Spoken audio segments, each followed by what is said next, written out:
you can see some adaptivity that has happened. Like on this one darker house here, you can see that it's added on. It looks added on to. And there's another house that had another floor, third floor added on to it. So again, there's things you can do. And fill in the backyard, raise the... In my neighborhood, they took a row house, a semi-detached house with 2 separate streets, like this here, lifted the whole thing up, and added a whole new foundation and a whole new area to it. And they're turning it into one big house. And that's the other thing that is happening in some cases in Halifax is where the houses are getting restored is they're turning into single-family homes. And, okay, well, but at least the building's being That wouldn't be retained. allowed in many cities in North America. They're just not allowing people to take up more space for fewer people. So it's another thing where it's a failure on the part of the city to protect the social fabric of who gets to live here. It's just not thinking through what we're doing and changing the regulations. I just wanted to quickly mention that I'm not going to point them all out, but as you come by, we'll be passing 8 housing cooperatives. They're not all on this street, but within 5 minutes of this walk, there'll be 8 different housing co-ops. That's where people they pay the rent based on what their income is. It was a program in the 1970s. It was the last time the federal government really put money into housing. It's not public housing. It doesn't mean you're on welfare. It's just housing that is protected for community. We'll also be passing about, there's a young women's shelter. There's a Phoenix Youth Center. There's a Mi'kmaq apartment building, and there's about 4 churches in this tight area. So it's actually what we are supposed to be creating through the center plan, a walkable, livable, densely populated community area. And yet all of this is at risk. As Janet said, there's a fairly high concentration of people living here now. But under the center plan, this little zone is effectively triaged. There's a corridor here. There's essentially a corridor on Windsor Street. There's a corridor on Kennard, and then there's a corridor, and then that's not the correct term in every case, but there's a corridor on North. So each time a developer sees an opportunity on any of those streets, they'll be acquiring the properties, tearing them down, and in this case, this was 8 houses that were torn down about 3 years ago. Every single one of those were multi-unit and had many historical characteristics, but also were living and workable kinds of buildings. The thing about Halifax buildings is they're so well built, they can be readapted, and yet they're gone. It was, I won't get into the details, but it was again one of these things where the city did it ahead of the final center plan, and now we've lost this housing. So we're losing housing that's not ever going to be replaced at that price, and may not be replaced in the short term in any case. Yeah, I just thought this was a really great example of something that's happened very quickly. People driving by wouldn't even notice it, but there's 2 buildings here, and I was so distraught when I saw them go up for sale. I thought, oh, they're goners. And immediately people started to work on them and repurpose them and augment them. So the house, the 6032, the one on the left, they raised it. They put in a basement suite, and they divided it into 2 units on the upper part. So it's 3 units in what was a single family home. And then the building next to it on the right, I mean, I'm not sure I love the look, but I totally love what they did. Again, they raised the building. They converted it into 4 units. They've got beautiful balconies at the back. And then at the very back, there's like a little garage, ensuite, coach house. So they've turned, in each case, they've doubled, tripled, quadrupled, or whatever you do when you multiply by 5, the number of people who can live in a single house, on a single lot, and they've demolished nothing. So it's one of the most efficient kinds of ways of improving community density without doing demolition.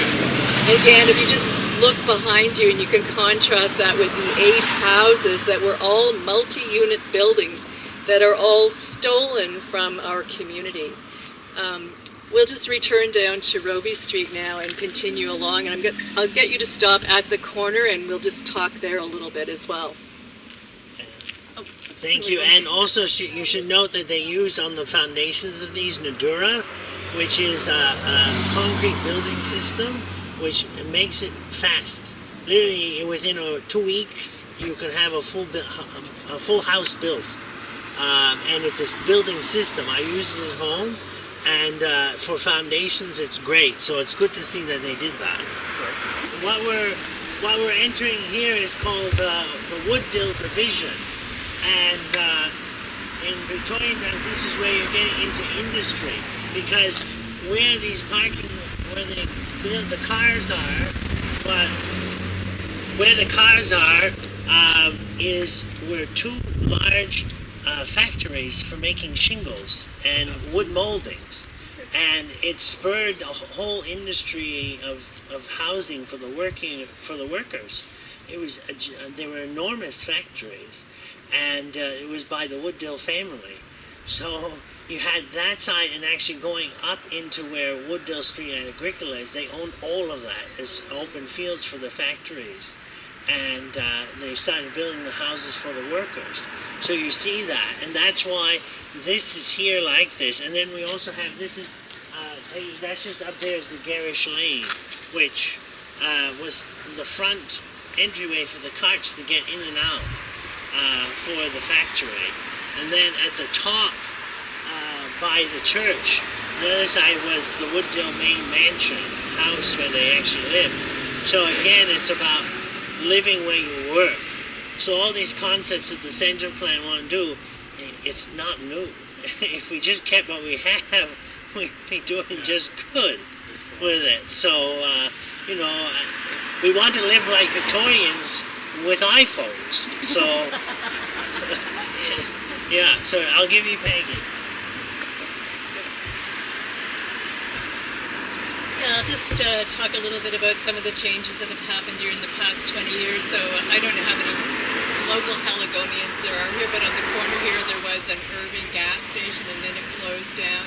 And subsequently this 9-story building was built, and at that time there was a lot of community concern and opposition, so they had a very interesting amount of influence on the building, and the developer in the end was very considerate and tried to do quite a beautiful building. You can see when you walk down there, we look at that gentleman for example, he's not having the effect of being loomed over by a big building, because he's just walking by low shrubs, and it really changes the feeling of what your experience is.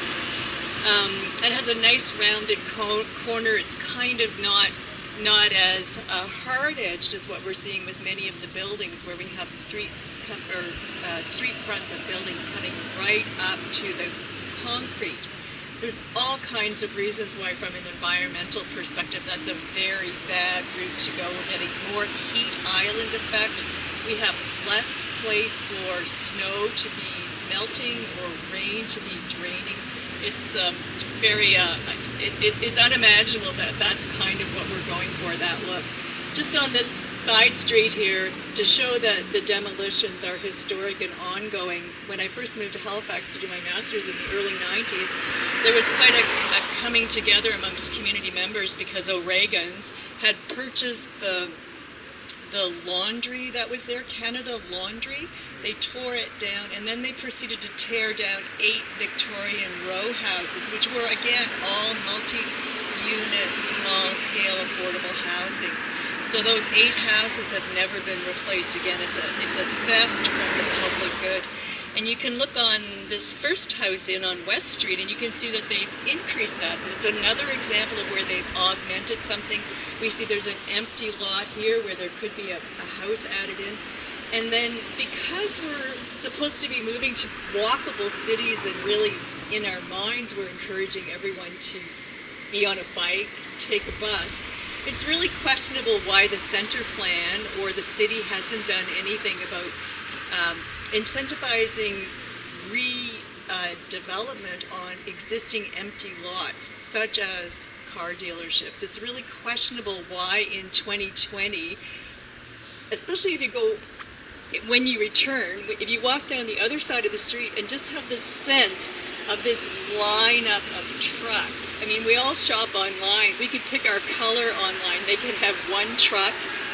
If you want a truck, you could order it. You don't have to have that array of trucks on very valuable land. I think this could be 8 stories, and so all of that area could be redeveloped by a quick incentive.